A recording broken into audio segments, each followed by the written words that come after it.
Murder కేసులో 13 ఏళ్లుగా jail జీవితం అనుభవిస్తున్న హరిదాస్ తనని కడప జైలు నుంచి మారుస్తుండగా పోలీసుల నుండి తప్పించుకుంటాడు. ఇంతకీ హరిదాస్ జైలుకు వెళ్లడానికి కారణాలు ఏంటి? పోలీసుల నుండి తప్పించుకున్న తర్వాత హరిదాస్ ఎలాంటి డిసిషన్లు తీసుకున్నాడు? హరిదాస్ కి సరస్వతికి మధ్య ఉన్న గొడవ ఏంటి? డబ్బు కోసం వీళ్ళిద్దరూ దొంగతనం చేయాలనుకున్న తర్వాత వాళ్ళ జీవితం ఎలాంటి మలుపులు తిరిగింది అనేది డెకాయిట్ మూవీ స్టోరీ. అడవిశేష్ రాసుకున్న స్టోరీలో ఎలాంటి కొత్తదనమూ లేదు. కేవలం స్క్రీన్ ప్లేతో మ్యాజిక్ చేయాలనుకున్నాడు. కానీ అది కూడా పూర్తిగా వర్కౌట్ అవ్వలేదు. ఇంటర్ కాస్ట్ లవ్ స్టోరీకి కొన్ని ట్విస్ట్లను జోడించి మాస్ యాక్షన్ సినిమాని అడవిశేష్ అందించాడు. హరిదాసు జైలు జీవితాన్ని చూపిస్తూ మూవీని స్టార్ట్ చేసిన విధానం డీసెంట్ అనిపించింది. ఆ తర్వాత సరస్వతితో హరిదాస్ లవ్ స్టోరీ, వాళ్ళిద్దరి బ్రేకప్ కొంచెం bore కొట్టిస్తాయి.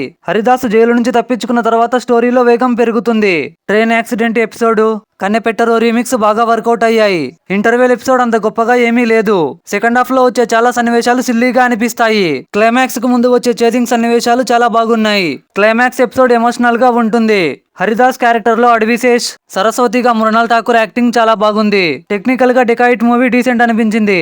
Cinematography and editing top notch ఉన్నాయి. అడవిశేష్ స్టోరీని ఇంకా బెటర్ గా రాసుకొని ఉంటే డెకాయిట్ మూవీ మరింత బాగుండేది. మా ఈ రివ్యూ మీకు ఎలా అనిపించింది కమెంట్ చేయండి.